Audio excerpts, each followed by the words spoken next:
안녕하세요. 옛이야기입니다. 오늘도 와주셔서 감사합니다. 옛이야기 채널은 사연 읽어주는 남녀 채널에서 지금은 삭제되어 들을 수 없는 21년도에 소개해드린 사연 중 베스트 사연만 뽑아 다시 읽어드리는 채널입니다. 구독과 좋아요 부탁드리며 오늘의 사연 바로 시작하겠습니다.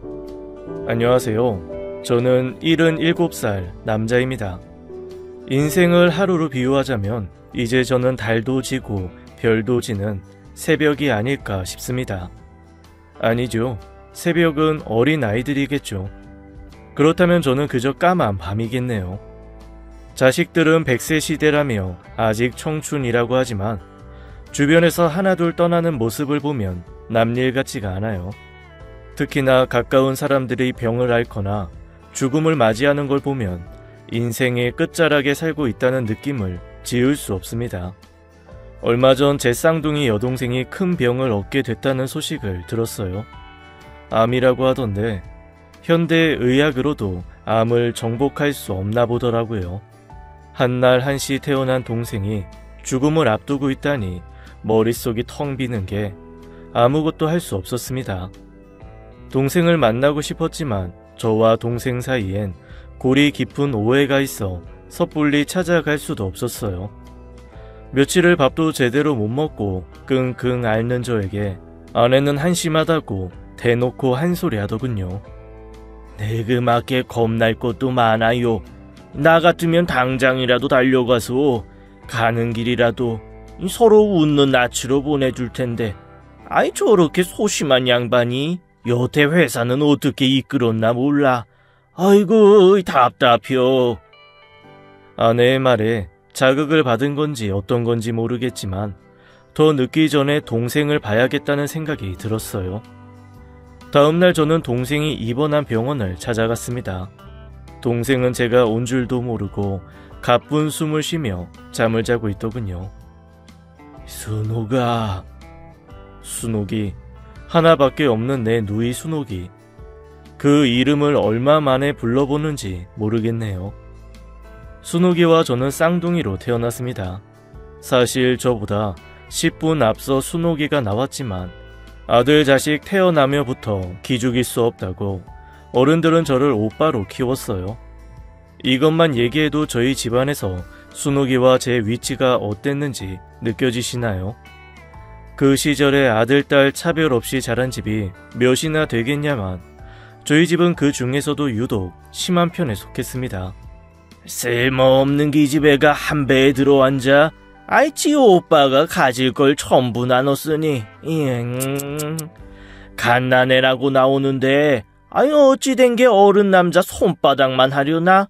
달수를 전부 채워도 칠삭둥이만 못하게 되어놨어. 자라면서도 지 오빠 몫을 뺏으려 들까봐 아이 누구 주라는 걸 지 속으로 낳은 자식이라고 이 어미가 바득바득 대들어 하는 수 없이 거들어준 거요. 특히나 할머니는 순옥이와 저를 두고 두드러지게 차별을 하셨어요. 어머니께 들은 얘기로는 피난길에 올랐을 때도 아직 어린 아이였던 저희 둘을 모두 데려가기 힘드니 순옥이를 두고 가자고 했다더군요.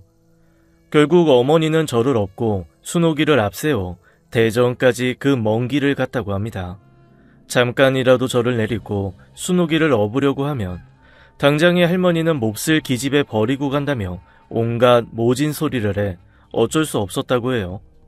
어릴 때라 저는 전쟁에 대한 기억이 많진 않지만 주로 기억하는 건 어머니의 등에 업혀 포탄 소리를 들었던 겁니다. 반면 좀 자라서 순옥이와 피난 갔던 일을 주고받으니 동생의 기억 속엔 발에 피딱지가 앉아서 주저앉고 싶은 걸 어머니가 어르고 얼러 손을 잡고 갔던 기억이라고 해요. 지금 생각하면 5살 어린애에게 그 길이 얼마나 힘들었을까 가슴 아프지만 자라는 동안은 순옥이의 고생을 크게 제 마음에 담은 적이 없었습니다. 핑계를 대자면 순옥이가 참 밝고 대찬 아이였기 때문이에요. 한 번은 이런 일도 있었습니다. 전쟁이 끝나고 몇 년 지나지 않았으니 아마 우리 남매가 10살 무렵이었을 거예요. 그 당시 우리 동네는 산세가 깊은 곳에 있어 여름이면 산에서부터 내려오는 흉흉한 소문이 더운 여름밤을 식혀주곤 했습니다. 산짐승이 갓난애를 물고 갔다느니, 밤만 되면 도깨비불이 번쩍번쩍 돌아다닌다느니 별별 소문이 다 돌았습니다. 물론 그 중에선 거짓말도 있었고 별것 아닌 일이 와전되는 경우도 있었어요. 그러다 보니 본 사람은 없고 뜬구름 잡듯 실체가 없는 소문이었죠.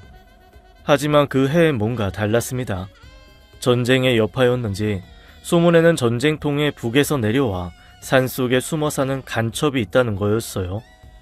소문은 아이들의 입에서 입으로 퍼지기 시작했고 나중엔 꽤나 구체적으로 전해졌습니다. 대근이가 아침 나절에 산에 나무하러 갔다가 간첩 봤대. 잡힐 뻔한 거 겨우 뛰어서 도망왔다고 하더라고. 아까 보니까 혼이 빠졌는지 불러도 대답도 안 하고 먼 산만 보고 있어. 대근이라면 동네 꼬마 중에서 가장 겁도 없고 날랜 아이였습니다. 그런 대근이가 산에서 뭘 본 건지 넋을 놓고 있다니 아이들의 호기심은 점점 커져갔고 한낮이 되어서는 결국 우르르 몰려 간첩을 잡자고 산으로 올라가기 시작했어요. 물론 거기엔 순옥이와 저도 있었습니다. 산 중턱쯤 올라갔을 때였어요. 비가 올 모양인지 하늘이 점점 흐려지기 시작했습니다. 비가 내리면 시야도 좁아지고 뜀박질도 쉽지 않은 터라 저는 슬슬 걱정이 되었습니다. 오가, 끼니 때 놓치면 할머니한테 엄청 혼날 텐데 그만 내려가자. 평소에도 잦은 걱정이 많던 저는 할머니를 핑계로 산을 내려가려 했습니다. 하지만 호기심이 많고 일단 저지르고 보는 순옥이는 제 말을 귓등으로도 듣지 않았어요. 겁나서 그러지? 내려가려거든. 너 혼자 가. 다른 때였다면 혼자서 산도 잘 오르내리지만 혹여 혼자 내려가다 간첩이라도 만날까 겁이 나 발이 떨어지지 않았습니다. 결국 저는 순옥이 뒤를 바짝 붙어 동네 아이들과 다시 산을 오르기 시작했어요. 거의 산 정상에 다다랐을 땐 아니나 다를까 한두 방울 비가 내리기 시작했습니다. 그때부턴 저뿐 아니라 동네 아이들 중에 겁을 집어먹는 아이들이 대다수였어요. 특히나 나무가 바람에 휩쓸려 으스스한 소리를 내고 있으니 더 그랬겠죠. 대근이가 영 없는 소리를 한 것 같은데 이만 내려가자. 비 쏟아지기 시작하면 미끄러서 내려가기도 힘들잖아. 누군가 저렇게 말하니 저같이 겁 많은 처지의 아이들은 하나같이 찬성을 했어요. 하지만 순옥이를 비롯한 몇몇 아이들이 겁쟁이들이나 포기하는 거라며 놀려대 누구 하나 먼저 내려가겠다고 나설 수 없었습니다. 그때였어요. 불숲에서 바스락거리는 소리가 들리고 검은 머리 하나가 불쑥 솟아나는 것이 아니겠어요. 그 모습에 소스라치게 놀란 저는 소리 한번 못 내고 두 눈을 질끈 감아버리고 말았습니다. 그런데 제 옆에 있던 아이 하나도 저와 함께 솟아나는 검은 머리를 보게 되었고 저보다 용기가 있었는지 비명을 지르기 시작했어요. 그게 신호가 되어 동네 아이들 모두가 일순간 사람 머리통을 보게 되었죠. 용기 있다고 자부하던 아이들도 풀숲에 솟아난 머리통 하나에 혼비백산에 가장 먼저 달리기 시작했고 그 뒤로 동네 아이들이 뛰어 달아나기 시작했습니다.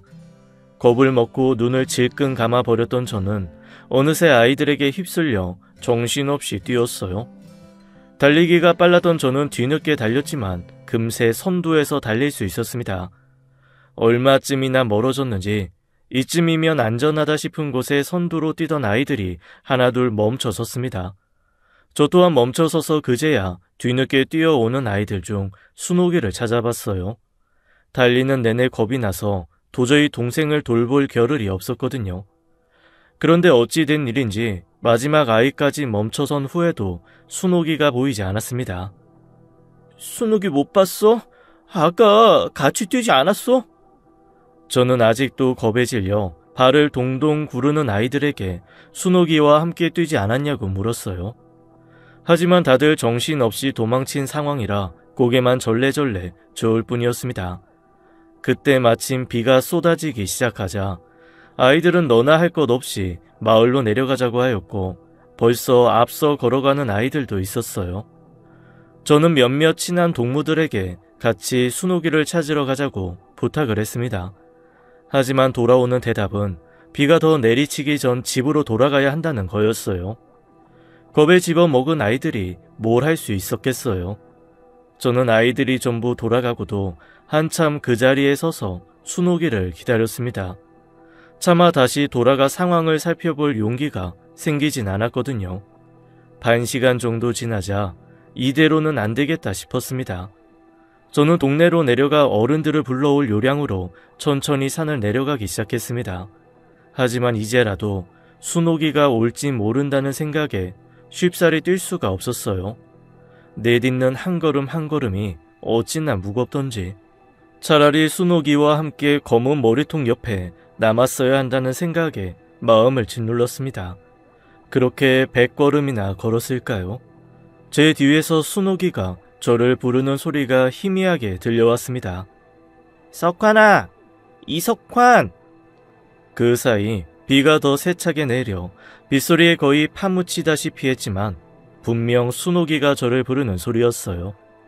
뒤를 돌아보니 살짝 언덕져 순옥이의 모습은 보이지 않았지만 또 다시 제 이름을 부르는 소리가 들려왔습니다. 이석환! 이순옥! 빨리 와!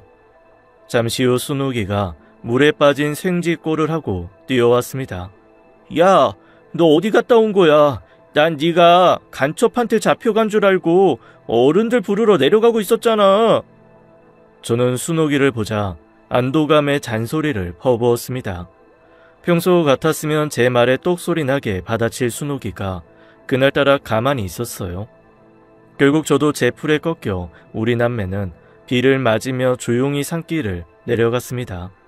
사실 속으로는 뭘 하다 늦게 온 건지 또 내가 본 걸 순옥이도 봤는지 묻고 싶은 게 천지였어요. 하지만 뭐랄까 깊은 눈을 하고 생각에 빠진 순옥이의 모습이 낯설어 말을 걸기 힘들었습니다. 마치 시간을 건너뛰어 어른이 돼 돌아온 것 같았어요. 마을에 다다라서야 순옥이는 평소와 같은 개구진 표정을 짓고 있었습니다. 야, 할머니한텐 네가 길 잃어서 늦었다고 하는 거다. 알지? 이때쯤 순옥이와 저에겐 불문율이 하나 생겼어요. 둘이 함께 잘못을 저질러도 어른들에겐 저 혼자 잘못한 걸로 거짓말하는 거였습니다. 특히나 순옥이가 잘못을 저질렀을 땐 더욱 치밀하게 제 잘못으로 둔갑시키곤 했어요.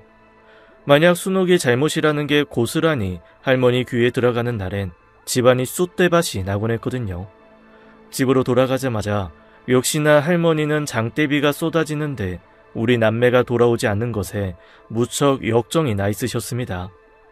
마당을 들어서니 이미 회초리를 한 손에 쥐고 순옥이를 추궁하기 시작했어요. 너 무슨 못된 짓을 하느라 이 끼니 때가 훨씬 지나서 들어오는 거냐? 할머니, 순옥이가 뭘 한 게 아니고 내가 길을 잃어서 그래요. 고만한 동네에서 길 잃을 게 어디 있다고 어디서 거짓말을 하는 거냐? 이 포나마나 기집애가 나서서 이 치오라비를 끌고 다녔겠지. 잔말 말고 순옥이 너 이리 와라. 이번에 회초리가 몇 대라고 했지? 저는 할머니에게 매달려 제가 잘못한 거라고 몇 번이나 얘기했지만 결국 순옥이가 회초리 10대를 맞고서야 끝날 수 있었습니다. 그러고도 할머니는 화가 누그러지지 않으셨는지 저희 남매가 밥을 먹는 밥상 앞에서 남은 화를 푸셨어요. 순옥이 너야 날 때부터 네 오래비 걸 전부 빼앗아서 뼈도 굵고 건강하게 났지만 아이 석한이 이놈은 태어나길 약하게 태어났어. 이 뼈도 성하지 않은데 그걸 끼니도 거르게 하고 끌고 다니냐? 기집애 굶는 거야 한두 끼 거른다지만 아이 네 오라버니 밥은 굶기지 말아야 할 거 아니야?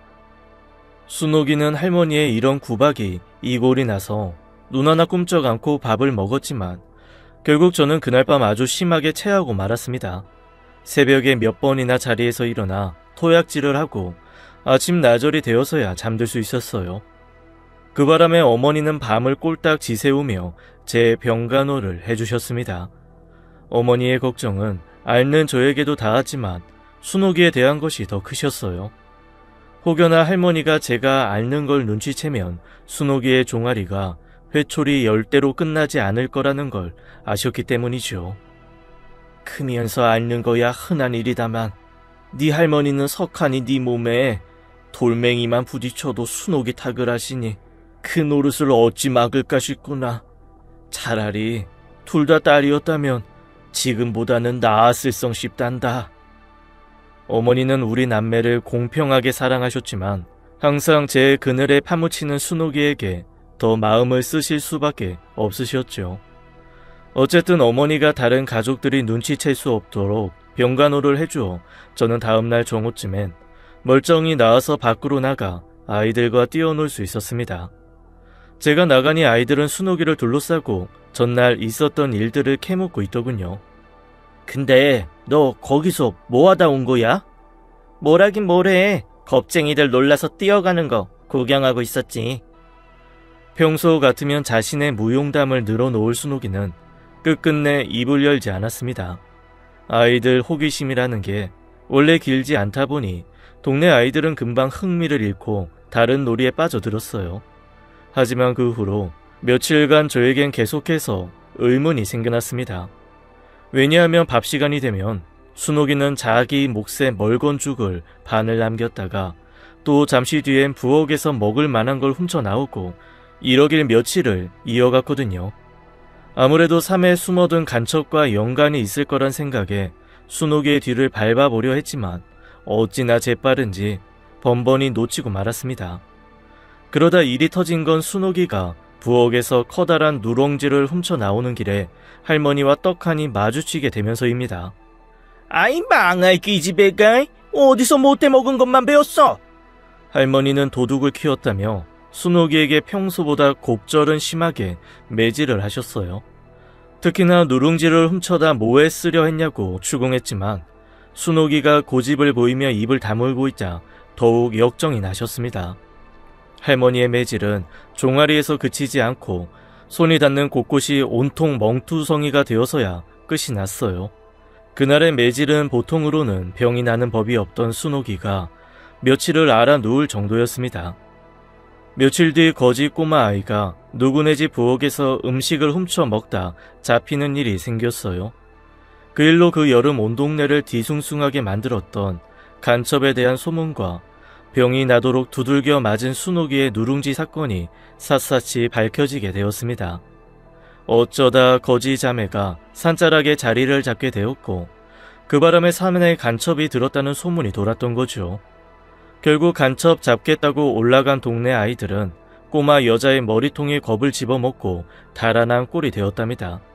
그런데 순옥이는 어찌 알았는지 다급한 상황에서도 머리통이 어린 아이라는 걸 알아본 거죠. 그 후 며칠을 순옥이는 여건이 허락하는 선에서 거지 자매에게 제 먹을 걸 남겨 가져다 준 것이었습니다. 그러다 순옥이가 할머니에게 두들겨 맞아 병이 난 동안 꼬마 아이는 배고픔을 못 견디고 마을로 내려와서 모든 것이 밝혀지게 된 것이죠. 그 후 자매는 어떻게 되었는지 기억나지 않지만 아무튼 그 일로 할머니와 순옥이의 골은 이전보다 훨씬 깊어지게 되었습니다. 사실대로 이야기하자면 둘 사이가 멀어졌던 건 순전히 순옥이의 감정이고 오히려 할머니는 심적으로 순옥이를 더 가깝게 여기게 된 게 분명했어요. 단지 여태 살아온 시간 때문이었을까요? 순옥이를 대하는 모진 태도에 변함이 없었을 따름이죠. 제가 이런 이야기를 하는 데는 이유가 있답니다. 그날 거지 자매들로 한바탕 소문이 잇고 난 후 할머니가 이웃에 사는 고모에게 하는 이야기를 우연히 들었기 때문이에요. 아이 순옥이 저게 사내로 태어났으면 원이 없었을 텐데 아이 어린 게 대범하고 남 위할 줄도 알고 에휴 석하니 저거는 아이 간이 작아서 순옥이만큼 뭘 할 줄을 몰라. 하늘도 무심하시지. 아이 둘이 바꿔 태어났다면 얼마나 좋았겠어. 말만 그러지 말고 순옥이 구박이나 좀 그만해요. 어린 게 뭘 그리 잘못했다고 허구한 날 혼만 내요. 그러다 엇나가면 어쩌려고 그래요. 아이 모르는 소리 하지 마라. 나마저 기집애를 오냐 오냐 했다가 이 석한이가 자라면서 어디 기라도 펴고 살 수 있을 것 같으냐. 쉰소리 하지 말고 네 집에나 가거라. 아이 이러다 석한이 끄겠다. 뒤늦게 할머니는 혹여 제가 잠에서 깨 할머니의 속마음을 전부 들을까 걱정을 하며 고모를 집으로 돌려보내셨습니다.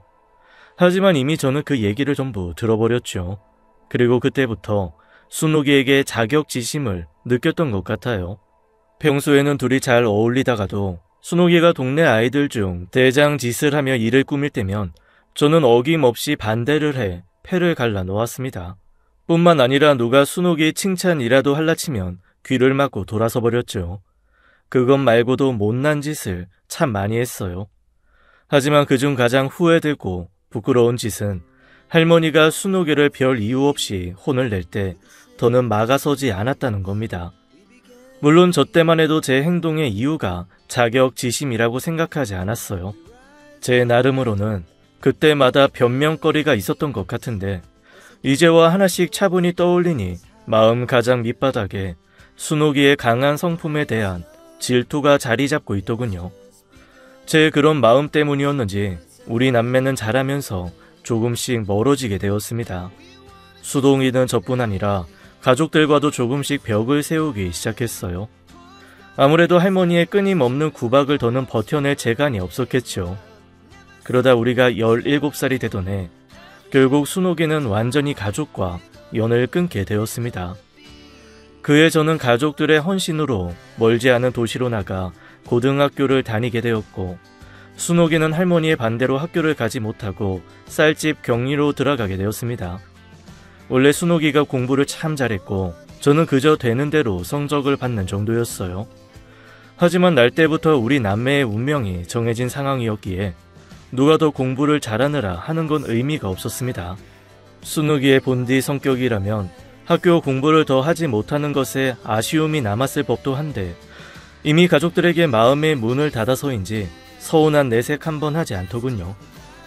저도 그쯤에는 순옥이와 떨어져 지내서인지 더는 순옥이에 대한 질투심을 가지지 않았습니다. 그런데 앞서 얘기했듯 그 해에 순옥이가 가족과 연을 끊게 되는 일이 생기게 되었어요. 그 일의 시작은 제가 고등학교로 도시로 나가게 되며 할머니께서 혹시나 생길지 모르는 위급한 상황에 대비해 저에게 옷가락지 한 쌍을 주시면서입니다. 나가 살면 갑자기 무슨 일이 닥칠지 모르는 법이니 가지고 있다가 급할 때 팔아서 쓰도록 해라. 급한 일이 뭐가 있겠어요. 그냥 할머니 가지고 계세요. 귀한 반지인데 괜히 가지고 있다가 도둑이라도 맞을까봐 공부에 집중할 수도 없어요. 할머니가 시집 오며 가져온 귀한 반지라 오히려 저는 손사래를 치며 거절했습니다. 하지만 한번 마음 먹은 일에 굽히는 법이 없던 할머니의 뜻을 거역할 수 없어 자취방 한 구석 문갑 안에 보따리로 꽁꽁 싸매 넣어둘 수밖에 없었죠. 그렇게 한 학기를 다니는 동안은 문제가 없었습니다. 하지만 여름 방학이 끝나갈 때쯤 집안의 여러 사정으로 급전이 필요하게 되었고 그때 할머니께서 조심스럽게 반지에 대해 물으셨어요. 석하나, 일전에 너한테 줬던 옷가락지 아직 가지고 있냐? 요새 사정이 안 좋아서 그러는데 다시 돌려줄 수 있겠냐? 그럼요 할머니. 이따 밤에 드려도 되죠? 그래, 그러려무나. 우리 새끼 급할 때 쓰라고 줘놓고 할머니가 면이 안 서는구나. 그런 말씀 마세요. 어차피 저도 쓸 생각도 없었어요. 나갔다 와서 밤에 가져다 드릴게요. 사실 말은 저렇게 했지만 옷가락지에 대해 까맣게 잊고 있던 터라 방학을 하고 집에 내려오면서 잘 챙겨왔는지조차 기억나지 않았습니다. 저는 곧장 방으로 가서 가져온 짐을 몽땅 풀어헤쳤습니다. 자취방에 있던 얼마 안 되는 짐을 전부 가져왔기 때문에 반지도 있을 거라 생각했어요. 하지만 보따리에 보따리를 풀어도 반지는 보이지 않았습니다. 급한 마음에 저는 그 길로 산을 넘어 자취방까지 20리 길을 되짚으며 걸어갔어요. 이미 집으로 돌아온 지 한 달도 더 되었기에 오는 길에 반지를 흘렸다면 누가 주워가도 주워갔을 시간이었습니다. 결국 한밤중이 되어 저는 빈손으로 집으로 돌아오게 되었어요. 웬만해선 반지를 돌려달라고 말씀하실 할머니가 아닌데 오죽 급했으면 그런 말씀을 하셨을까 생각하니 정말이지 당장에라도 접신물에 코 박고 죽고 싶은 심정이었습니다. 고등학교고 뭐고 그만두고 나도 순옥이처럼 돈 벌어서 가족들에게 보탬이 되어야겠다 생각하며 터덜터덜 걸어서 집으로 돌아가고 있었죠. 그런데 집 근처에 다다르니 마당에 사람들이 모여 웅성웅성 난리가 난 것이 아니겠습니까? 순간 든 생각이, 제가 말도 없이 오밤중까지 들어오지 않으니 그것 때문에 식구들이 저를 찾아 나서는 줄 알았어요. 저는 걸음을 재촉해 마당으로 들어갔습니다. 그런데 제가 전혀 예상하지 못한 일이 일어나고 있었어요. 할머니가 순옥의 종아리를 치고 있었습니다. 어두운 빛 아래에서도 이미 부러진 회초리가 몇 개나 옆에 있는 게 보였어요. 아이 망할 기집애, 네 오래비 방에서 뭘 했는지 얼른 말하지 못해? 상황을 보아하니 제가 옷가락질을 찾기 위해 온통 뒤집어 놓고 나간 방에 순옥이가 들어갔고, 그 바람에 제 방을 뒤졌다고 오해를 받는 것 같았어요. 할머니에게 자초지정을 설명하려는데 문제가 제 생각보다 크다는 걸 알게 됐습니다. 아이 옷가락지 어디다 숨겼냐? 어? 엎친 데 덮친 격으로 순옥이가 옷가락지를 훔쳤다는 의심을 받고 있더군요. 이때 재빨리 상황을 바로 잡았어야 하는데 저는 그만 한 발짝 뒤로 물러나고 말았습니다. 그 후로 60년의 세월을 후회로 보냈지만 그때 내가 왜 그랬는지에 대한 답은 여전히 찾지 못했어요. 추측해보면 늘상 혼나는 건 순옥이의 몫이어서 저는 기회가 생겼을 때 내뺀 게 아닐까 싶기도 해요. 그리고 그 순간엔 하룻밤 매질로 끝날 일이라 생각했기 때문에 죄책감도 그리 크지 않았던 것 같고요. 하지만 말씀드렸듯 순옥이는 이 일로 집을 나가 가족과 인연을 끊게 되었죠. 할머니는 순옥이가 잘못을 전부 털어놓을 때까지 매질을 그치지 않겠다고 하셨어요. 하지만 순옥이는 안 그래도 고집센 아이가 억울해서 그랬는지 평소보다 더욱 입을 꾹 다물고 말을 안 하였습니다. 종아리에 피가 철철 흘러도 신음소리 한 번을 안 내뱉더군요. 보다 못한 식구들이 돌아가며 할머니와 순옥이를 말리기도 하고 달래기도 했지만 소용없었습니다. 나중엔 어머니가 할머니께 난생 처음 소리를 질러 매질을 끝낼 수 있었어요. 어머니, 그 옷가락지 제가 가져갔으니 애먼 순옥이 그만 좀 잡으세요. 어머니는 그렇게 말씀하시며 회초리 준 할머니 손을 움켜 잡았습니다. 그 모습에 가족들은 전부 놀란 토끼 눈을 하고 어머니와 할머니를 번갈아 쳐다봤어요. 그때까지 고집센 얼굴로 땅만 보고 있던 순옥이도 놀라서 어머니를 쳐다봤죠. 그제야 저는 제가 돌이킬 수 없는 짓을 저질렀다는데 생각이 미쳤고 그 후 60년을 지고 살아온 죄책감의 무게를 느끼게 되었습니다. 하지만 그 순간에는 처음보다 더 진실을 말할 용기가 나지 않았어요. 고작 몇 시간 만에 돌이킬 수 없을 만큼 늦어졌다 생각했거든요. 이제와 생각하면 참 어리석기 그지없는 생각이죠. 아무튼 다행스럽게 어머니의 생애 첫 반란은 할머니가 매질을 멈추는 걸로 끝이 났습니다. 집안이 어수선한 가운데 밤이 늦었기에 다들 곧장 잠자리에 들 수밖에 없었습니다. 저는 평소에 잠을 잘 자는 편인데 그날은 새벽까지 선잠을 잤어요. 그러다 누군가 훌쩍이는 소리에 잠에서 깼습니다. 별이 지고 새까매진 새벽에 어머니가 제 머리맡에서 울고 계셨어요. 어머니, 석환아, 깼구나. 그리고 어머니는 한참을 말씀이 없으셨습니다. 저는 순옥이에게 무슨 일이 생겼다는 걸 직감할 수 있었어요. 순옥이가 방금 갔단다. 동구 밖까지 내다보고 왔어. 어머니의 흐느낌 속에 저는 머릿속이 엉망으로 엉키는 것 같았습니다. 저는 자리에서 일어나 순옥이가 떠났다는 방향으로 뛰기 시작했습니다. 얼마나 뛰었는지 아침 안개가 일고서야 멈췄지만 순옥이를 찾을 수는 없었어요. 집으로 돌아오니 어머니는 언제 눈물을 흘렸냐는 듯 아침을 준비하고 계셨어요. 가족들 모두가 순옥이가 떠날 걸 예상을 했는지 어땠는지 그 일에 대해 아무 말도 하지 않았습니다.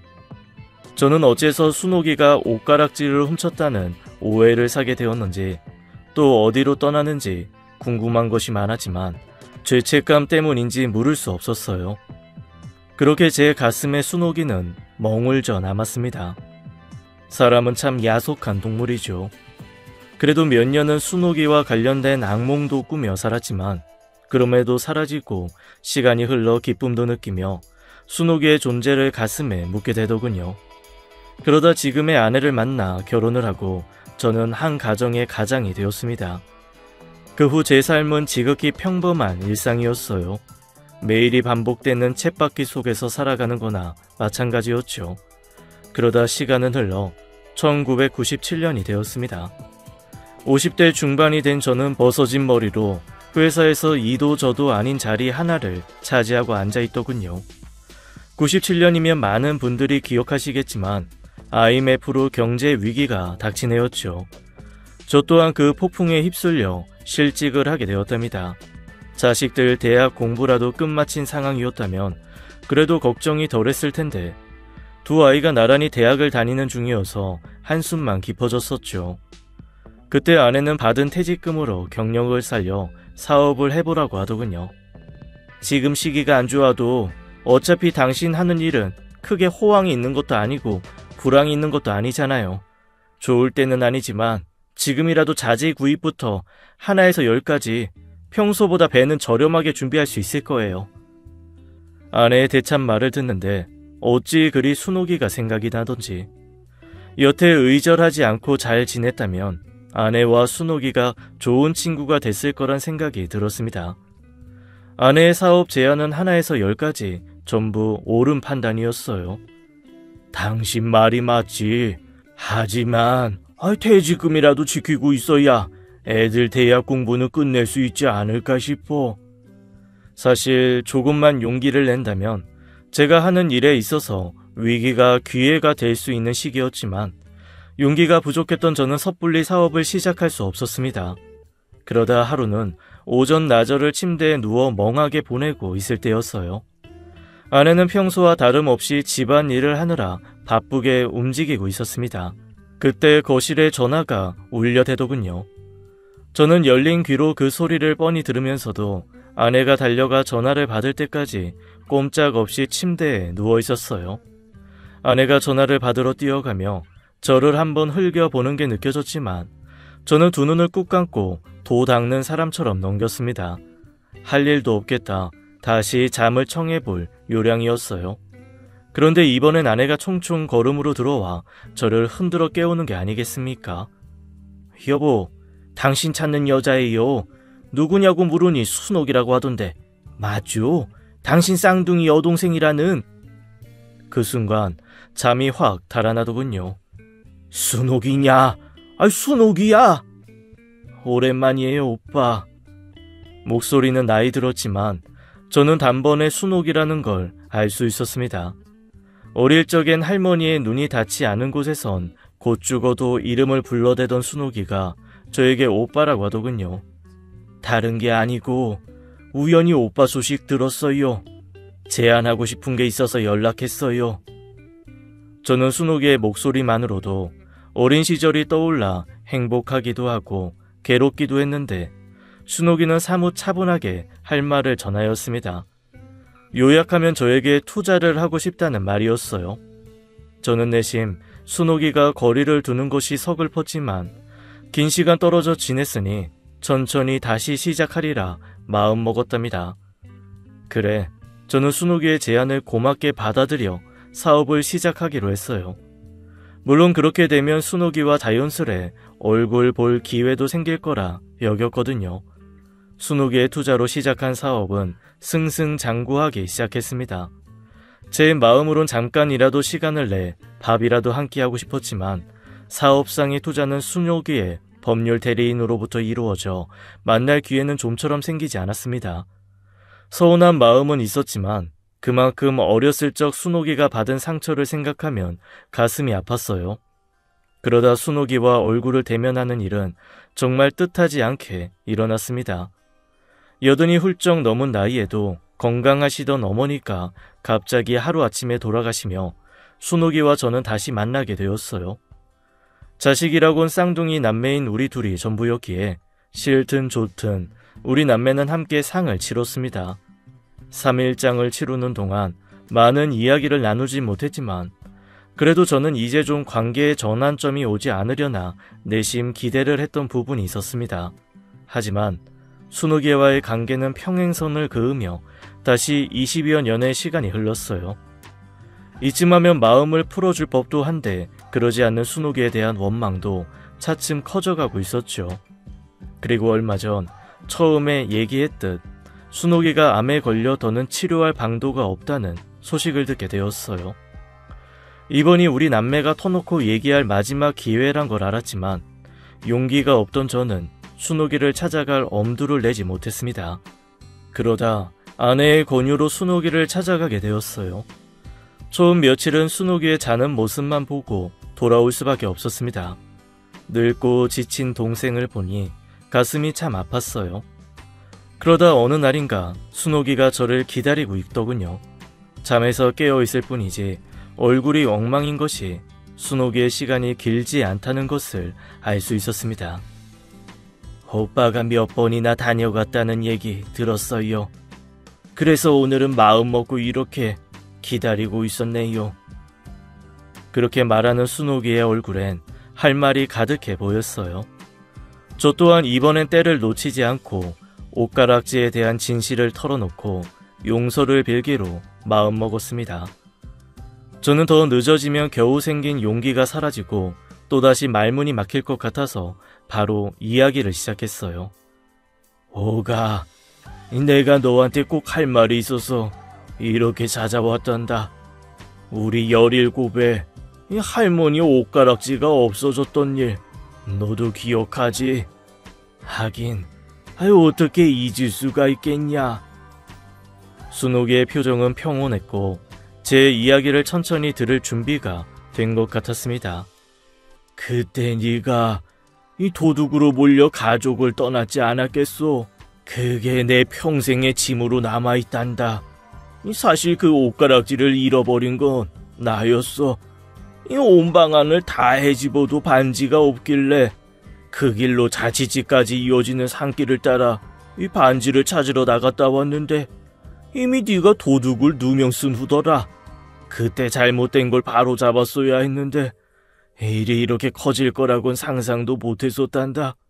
정말 미안하다. 용서를 바라는 것도 아니야. 이 단지 얘기하고 싶었을 뿐이야. 얘기를 끝내고 나니 차마 고개를 들어 순옥이를 볼 수가 없었어요. 그런데 야윈 순옥이의 손이 제 손을 꼭 쥐더군요. 오빠가 평생을 그 마음으로 살았을 거라 예상했어요. 그런데 그거 아세요? 그 가락지가 발이 달린 것도 아니고 가만히 다 사라질 리가 있겠어요. 저는 그제야 고개를 들어 순옥이를 보았습니다. 순옥이는 야위고 늙은 얼굴에 개구진 표정으로 웃고 있더군요.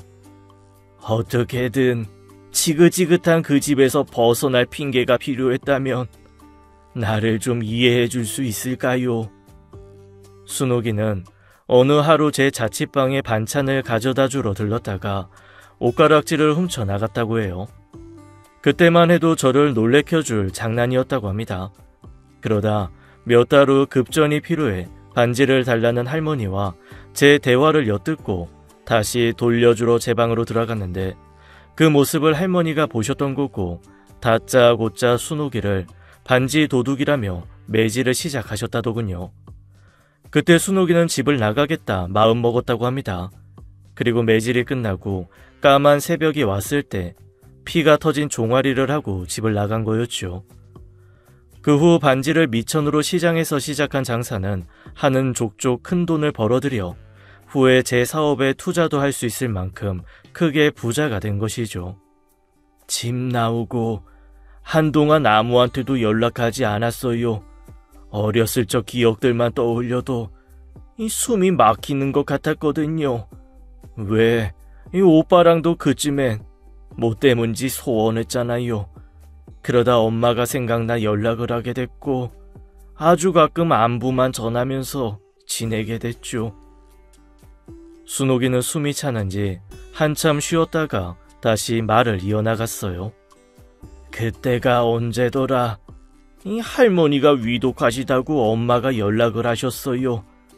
그런데 나를 찾으신대요. 어린 나한테 못할 짓을 하셨다고, 미안하다시며 찾으신다고. 근데 내가 어떻게 한 줄 알아요? 이제와 미안한 걸 왜 그렇게 모질었냐고 말하곤 전화를 끊어버렸어요. 순옥의 말은 이걸로 끝이었습니다. 무척 힘든 얼굴로 더 이야기하고 싶은 눈치였지만 간호사들의 권유로 이야기를 그만둘 수밖에 없었죠. 저는 힘없이 침대에 눕는 순옥이에게 다음날 올 테니 다시 이야기를 나누자고 했답니다. 하지만 다음날엔 제가 병이 나 며칠을 순옥이를 찾아가지 못했어요. 그날 이후 며칠을 간신히 버티던 순옥이는 제가 다시 찾아갔을 쯤엔 혼수 상태가 되어 있었습니다.